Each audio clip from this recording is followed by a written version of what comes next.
Hello everyone. आज आपण बघत आहोत ऍडजॉइंट ऑफ मॅट्रिक्स. ठीक आहे. ऍडजॉइंट ही कन्सेप्ट अशी आहे बाळांनो, जी तुम्हाला 12th मध्ये मॅट्रिसेस नावाचा चॅप्टर आहे त्याच्यामध्ये लागते. का? कारण की तुम्हाला ए इनव्हर्स काढायचा असतो बाळांनो. ठीक आहे. ज्या वेळेस तुम्ही ना ए इनव्हर्स काढता का नाही, ए इनव्हर्स, त्यावेळेस तुम्हाला तो फॉर्म्युला काय, 1 determinant of A into adjoint of A. ठीक आहे. त्याच्यामुळे तुम्हाला हा ऍडजॉइंट ऑफ ए नावाचा मॅट्रिक्स जो आहे ना, तो तुम्हाला फाइंड करावा लागतो. आणि आजच्या व्हिडिओमध्ये मी तुम्हाला ते शिकवणार आहे की 2x2 चा आणि 3x3 चा ऍडजॉइंट कसा काढायचा. ठीक आहे. तर सगळ्यात पहिल्यांदा अगोदर आहे का नाही, इथे बघा, एक एक्झाम्पल आहे, एक मॅट्रिक्स दिलेला आहे. ह्या मॅट्रिक्सची ऑर्डर किती आहे? ऑर्डर म्हणजे काय सांगायचं असतं तुम्हाला, किती नंबर ऑफ रोज आहेत आणि किती नंबर ऑफ कॉलम्स आहेत. ह्याची ऑर्डर किती आहे? 2x2. आपण असं लिहितो. हा जो फर्स्ट नंबर असतो तो रिप्रेझेंट करतो रोजला, आणि हा जो दुसरा 2 आहे तो रिप्रेझेंट करतो कॉलमला. ठीक आहे बाळांनो. हे बघा, ऍडजॉइंट काढण्याच्या अगोदर आहे ना, तुम्हाला दोन कन्सेप्ट माहित पाहिजेत. पहिली कन्सेप्ट आहे मायनर.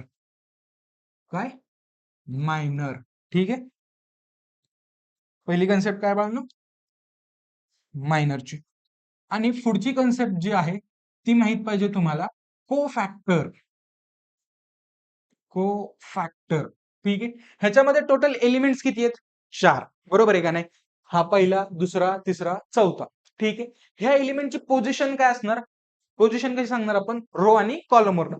हा कितव्या रो मध्ये? पहिल्या रो मध्ये. कितव्या कॉलम मध्ये? फर्स्ट कॉलम मध्ये. मग ह्याची पोझिशन आली first column, first row and first column. म्हणजे मी ह्या एलिमेंटला A11, हे जे 1 आणि 1 आहे, हे काय त्याची पोझिशन आहे. ते किती आहे माझ्याकडं? 2. ते किती आहे? 2. बरोबर. सिमिलरली ह्याची पोझिशन काय? ए फर्स्ट रो सेकंड कॉलम, म्हणजे 1 2 इक्वल्स टू 3. ह्याची पोझिशन ए 2 1 सेकंड रो आणि फर्स्ट कॉलम, काय ते 4. आणि ए 2 2 सेकंड रो सेकंड कॉलम, काय 1 आहे. ठीक आहे. आता मला काय काढायचं आहे? ह्या पोझिशन साठी मायनर एलिमेंट काढायचा. मायनरला आपण रिप्रेझेंट करतो एम ने. मग M11 कसा काढायचा? हे बघा, हा 2x2 चा मॅट्रिक्स आहे. मग इथे तुम्हाला काय करावं लागेल?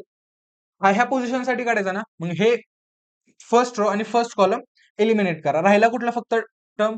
ही टर्म. म्हणजे हा आला त्याचा मायनर. म्हणजे M11 काय आला माझा? 1. ठीक आहे. सिमिलरली M12 काय येणार? ह्याच्यासाठी काढायचं, म्हणजे ह्याचा रो आणि ह्याचा कॉलम झाकला मी, हे झाकलं, हे झाकलं, हा राहिला फक्त हा 4. ठीक आहे. सिमिलरली M21 ह्याच्यासाठी हे झाकलं, हे झाकलं, हे आलं 3. सिमिलरली M22 पण काय येणार माझा? M22 ह्याच्यासाठी हा नंबर येणार 2. ठीक आहे. कळालं इथपर्यंत? आता तुम्हाला काय काढायचंय? को फॅक्टर काढायचं. को फॅक्टर आपण काढणार मायनरचा यूज करून. मायनर काढलेत, मायनर काढले. ठीक आहे. आता को फॅक्टर कसे काढणार?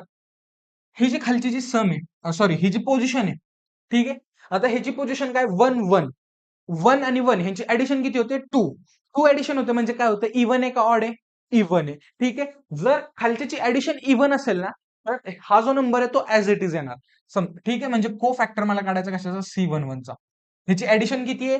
2. इव्हन आहे का ऑड आहे? इव्हन. म्हणजे हा नंबर ऍज इट इज 1. ठीक आहे. आता बघा, मला काय काढायचंय? C12. ह्याची पोझिशन बघा. पोझिशनची ऍडिशन बघा. 1 + 2 3. इव्हन आहे का ऑड आहे? ऑड आहे. ऑड असेल तर हिथं जे साइन असेल ना ते बदलणार. म्हणजे इथं 4 आहे तर इथं काय होणार? -4. ठीक आहे. ह्याची पोझिशन बघा. ऍडिशन बघा आता त्याची. ऑड आहे. बरोबर. मग माझा C21 काय होणार? 3 आहे तर इथं काय होणार? -3. ठीक आहे. सिमिलरली आता इथे बघा. मला काढायचं काय? को-फॅक्टर ऑफ 2 2. ठीक आहे. ऍडिशन किती आली? 4. इव्हन का ऑड? इव्हन. याचा अर्थ ह्याचे साइन चेंज होणार का? नाही. साइन काय राहणार ते ऍज इट इज. मग मला हा काय भेटला? को-फॅक्टर मॅट्रिक्स. मी को-फॅक्टर मॅट्रिक्स इथे लिहून घेतो. काय येणार माझा? 1 -4 -3 आणि 2. ठीक आहे. हे केलं. को-फॅक्टर कसा आला? कळालं. आता मला काय करायचं? को-फॅक्टरचा यूज करून मला काय करायचं? ऍडजॉइंट काढायचं. ठीक आहे. ऍडजॉइंट काढायचा. मग मी काय करणार?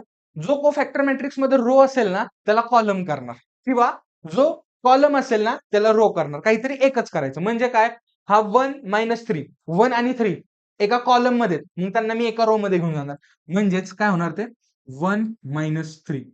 4 इथे, तो इकडे येणार. -4 आणि 2. हाच काय झाला त्याचा ऍडजॉइंट. कशाचा? ह्या मॅट्रिक्सचा. ठीक आहे. आता ह्याच्यासाठी शॉर्टकट काय आहे तुम्हाला सांगतो मी. हे बघा, हा 2x2 चा मॅट्रिक्स आहे. मला ह्याचा काय काढायचंय, ऍडजॉइंट काढायचा आहे. ठीक आहे, मग मी ऍडजॉइंट कसा काढणार, हा बघा तुम्हाला मी याचा शॉर्टकट सांगतो. ठीक आहे, ऍडजॉइंट ऑफ दिस मॅट्रिक्स तो काय येणार, हे दोघं जे आहेत ना, हे दोघं ह्यांची जागा बदला. म्हणजे 2 ला 1 च्या जागी आणा, 1 ला 2 च्या जागी आणा. 2 ला 1 च्या जागी आणि 1 ला 2 च्या जागी, म्हणजे इथं होणार 1, इथं होणार 2. आणि हे 4 आणि 3 जे आहेत ना, त्यांचं फक्त साईन बदला. म्हणजे काय, -3 आणि -4. ठीक आहे, हा मॅट्रिक्स आणि हा मॅट्रिक्स सेम दिसतोय. हा आहे 2x2 चा ऍडजॉइंट. ठीक आहे बाळांनो, कळालं? पुढे बघा. पुढे काय काढायचं, 3x3 चा ऍडजॉइंट काढायचा. ठीक आहे, 3x3 मध्ये कंपॅरेटिव्हली 2x2 पेक्षा एलिमेंट्स खूप जास्त आहेत. ठीक आहे, आता इथे बघा नीट. मला अगोदर सगळ्यांचा मायनर काढावा लागेल, बरोबर आहे का नाही? मायनर येतो काढायला. ठीक आहे, मायनर कसा काढणार मी तुम्हाला शिकवतो ह्याच्यासाठी. आता मी काय करतो, डायरेक्ट मायनरचा एक हे काढतो, मॅट्रिक्स काढतो. मला पहिल्या पोझिशनसाठी, ह्या पोझिशनसाठी मायनर काढायचा, बरोबर आहे. मग मी काय करणार, फर्स्ट रो आणि फर्स्ट कॉलम मला ह्या पोझिशनसाठी काढायचा ना, ह्या दोघांना झाकलं, राहिले हे 4 एलिमेंट, बरोबर आहे. आणि ह्या 4 एलिमेंटचं काय करायचं, आपण जसं डिटर्मिनंट काढतो, डिटर्मिनंटला जे कॅल्क्युलेशन करतो ते ह्या चौघांसाठी करायचं. म्हणजे काय, 3 इंटू -1 -3 -12. कळालं का, हे काय आलं -3 मायनस, हे आलं -12, हे आलं -15. ठीक आहे, हा आला त्याचा पहिला कोफॅक्टर, मायनर एलिमेंट आला. ठीक आहे, याच पद्धतीने आपल्याला सगळ्यांचं काढायचं. म्हणजे काय करणार मी, 2 साठी काय करणार, 2 2 हा आहे. ठीक आहे, 2 साठी मी काय करणार, फर्स्ट रो सेकंड कॉलम घालवला, म्हणजे हे झाकलं, हे झाकलं, 1 2 3 4 हे 4 एलिमेंट्स राहिले. म्हणजे 2 इंटू -1 -2 -5 इंटू 4 20, हे आलं -22. ठीक आहे, सिमिलरली ह्या टर्म साठी हे झाकलं, हे झाकलं, त्याला माझं उत्तर हे आलं. हे काय, 1 3 2 जा 6 -15, हे काय आलं माझं -9. ठीक आहे, सिमिलरली मला ह्या पोझिशन साठी काढायचं, म्हणजे हा नंबर ह्याला झाकला 1 2 3 4 राहिले, म्हणजे 2 इंटू -2 आणि 3 इंटू हे आलं -+3 झालं, हे आलं 1. ठीक आहे, आता ह्याच्यासाठी जो इथला नंबर असेल मी काय करणार, हे झाकणार, हे झाकणार, राहिले 1 2 3 4, -1 इंटू 1 -1 मायनस ऑफ -5 म्हणजे हे झालं +5, हे आलं आन्सर माझं 4. ठीक आहे, आता ह्याच्यासाठी मी काय करणार, हे झाकलं, हे झाकलं, राहिला 1 2 3 4 एलिमेंट, म्हणजे 3 इंटू 3 3 -5 इंटू 2 10, हे आलं -7. ठीक आहे, कळतंय बाळांनो मी काय कसं सॉल्व्ह करतोय, कळतंय. त्याच्यानंतर बघा, मला आता हिथं काढायचं, हे झाकलं, राहिले हे 4 एलिमेंट, 4 इंटू 2 8 मायनस -3 येईल आणि +3 होणार तिथं, कळतंय का.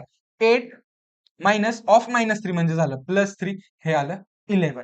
ठीक आहे, आता ह्या पोझिशनसाठी हे झाकलं, हे झाकलं, राहिलं 1 2 3 4 4, बघा 4 +2 6. त्याच्यानंतर आता ह्याच्यासाठी हे झाकलं, हे झाकलं, राहिलं हे एवढंच, म्हणजे काय आलं 3 -4, किती आलं ते 3 -4 -1. हा काय आला माझा मायनरचा मॅट्रिक्स. ठीक आहे, आता मला काय करायचं, ह्याच्यावरनं को फॅक्टर काढायचा. मी हा काय काढलाय, मायनर. ठीक आहे, आता मी काय काढणार ह्याच्यावरनं, को फॅक्टर. को फॅक्टर मध्ये महत्वाचं काय, पोझिशन बघा, आणि जर पोझिशनच्या जी पोझिशन असेल त्यांची ऍडिशन जर इव्हन आली तर साईन तसंच ठेवा, जर ऑड आली तर साईन चेंज करा. ह्याच्यापेक्षा मी तुम्हाला एक सिंपल ट्रिक सांगतो. तुम्हाला काय करायचंय, हे जे एलिमेंट्स आहेत ना, मी जे आता 4 एलिमेंट्स बघा मार्क केले, -22 1 6 आणि -7, यांची फक्त साईन बदला, बाकी सगळे सेम ठेवा. का, कारण की बाकी सगळ्यांची जी पोझिशनची ऍडिशन आहे ती इव्हन येते ह्यांची सोडून. म्हणजे माझा को फॅक्टर मॅट्रिक्स काय तयार झाला, इथनं -15, ह्याचं साईन चेंज करायचं, म्हणजे हे आलं 22, हे -9चं -9 -9 ऍज इट इज राहणार, 1चं होणार -1, 4 तर ऍज इट इज राहणार, -7चं झाला +7, इथं 11 आहे, 11 तसंच राहणार, 6चं -6 होणार आणि -1. हा काय आला माझा को फॅक्टर मॅट्रिक्स. को फॅक्टर काढला आणि ह्याच्यानंतर मला काय काढायचंय, ऍडजॉइंट काढायचा. ठीक आहे, आता ऍडजॉइंट कसा काढणार मी, को फॅक्टर मॅट्रिक्सला फक्त ट्रान्सपोज करा. ट्रान्सपोज म्हणजे रोला कॉलम करणे किंवा कॉलमला रो करणे, दोघांपैकी फक्त एकच गोष्ट करायची. आता मी काय काढणार ना, कोफॅक्टर, सॉरी, ऍडजॉइंट, ऍडजॉइंट मॅट्रिक्स. मी काय करणार, याचा फक्त ट्रान्सपोज घेणार, म्हणजेच काय होणार, -15, -22, -9, -1, 4, 7, 11, -6, -1. ठीक आहे, कळालं? कळालं तुम्हाला कोफॅक्टर कसा काढला मी, ऍडजॉइंट कसा काढला कळालं? ठीक आहे बाळांनो, आय होप तुम्हाला ऍडजॉइंट कसा काढायचा असेल, कसा काढायचा तो कळाला असेल. 2x2 चा पण काढला मी, 3x3 चा पण काढला. ठीक आहे, मी भेटतो तुम्हाला पुढच्या व्हिडिओमध्ये. All the best.